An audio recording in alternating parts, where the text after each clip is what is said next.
Now, true, we all need money, simply because we've all agreed that we all need money. There's no other reason. It's important to understand this about money. A lot of people don't know it. Money is a measure of wealth. Money is not wealth. Money is like inches. Dollars, let's say, are like inches. They are a way of measuring real wealth, which consists of material resources plus energy plus intelligence. That's wealth. Money represents it. We used to have the idea, you see, that gold was money. Gold is wealth. Well, that's perfectly absurd, because does the prosperity of the world constantly depend on discovering new gold mines? When a banker buys gold, what does he pay for it with? Book entries. And so, with this myth of gold in the background, we think money is real. And money is the most unreal thing in the world. It's a form of statistics. And so, therefore, we don't realize that as our wealth increases as a result of an expanded technology, we have to provide enough money to circulate it. In other words, we have to pay people for the work done on their behalf by machinery, because otherwise the manufacturer won't be able to move the goods off the shelf. Now that seems an outrageous idea, frankly in disaccord with the Protestant ethic. You mean give people money? Where's the money going to come from? Well, money never did come from anywhere. It's like asking, where do inches come from? Technology was invented to save labor. That doesn't mean in order to dismiss your employees. It means to let them have a vacation. In other words, a shorter work week. And for you yourself as the owner, less to do, so that you can go and gaze at the moon or make love to your lady friend. And why not do it? Well, everybody feels guilty about it. They think, having archaic minds, when we didn't have this technology, that they got to go on behaving the same way as when machines didn't exist. But now we have them.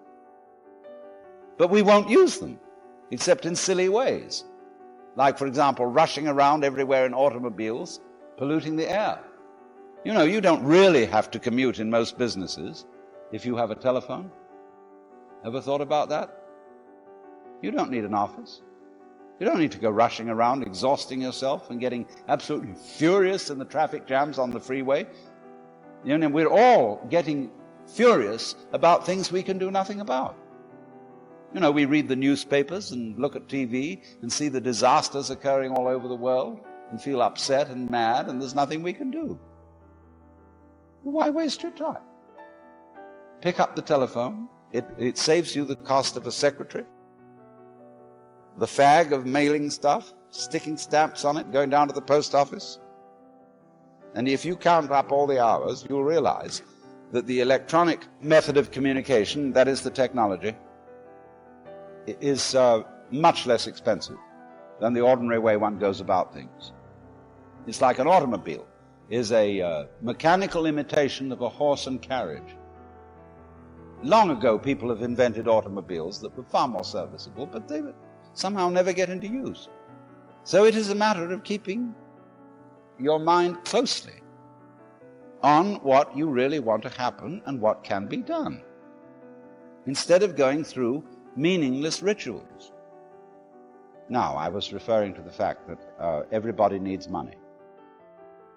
And while this is the system, while this is the social consensus, everybody doesn't need money.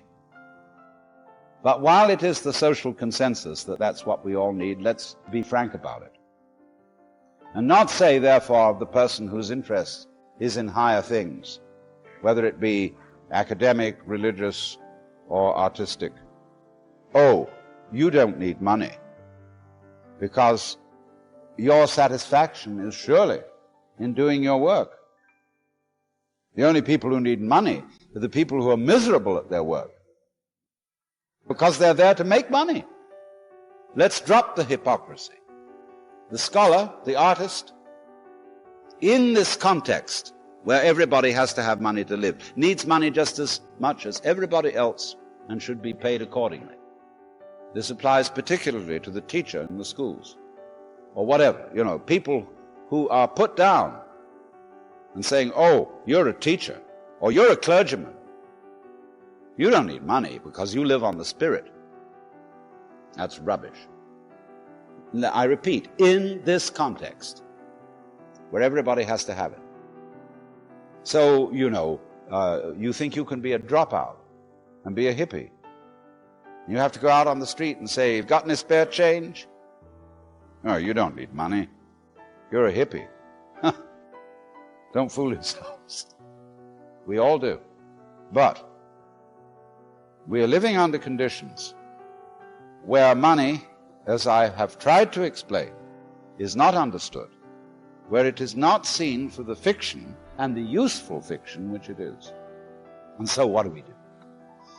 We have income tax, which is the most absurd system of accounting ever conceived. Have you ever figured out what it costs to pay income tax? Not just the tax itself, but the cost of paying it to yourself and to the government. It's colossal. And I raise the question then, why do it at all? Why doesn't the government simply take off the top as much money as it needs and issue the rest? It'd be much simpler. Now, all the silly business that torments everybody would be cancelled. And the Department of Internal Revenue and all its officers, they needn't be frightened of losing their jobs, because they could simply be the officials who work it the other direction. In other words, they could be the dispensers of the money to everybody to pay them for the amount of work done by machinery on their behalf. I mean, doesn't that make sense? What we've got against this is not, as it were, an intellectual or mathematical block, but a psychological block. And don't see that that is the inner meaning of technology, to save labor.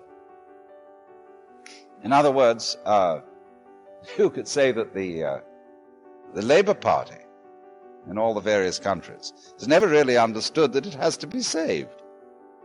And it works against its own salvation with ridiculous socialistic schemes of making everybody equally poor, which is what invariably happens, instead of making everybody equally rich. But of course, mind you, when we are all equally rich, there will always be people who want to outdo other people, and so feel psychologically that they're poor, even when they're in perfectly good health, very well fed, housed, and clothed. We want to go a little bit beyond, so as to show, I'm more outstanding than you. And there, of course, we get into great metaphysical depths. But so far as the business of the matter is concerned, I think what I've said thus far should commend itself to your careful consideration.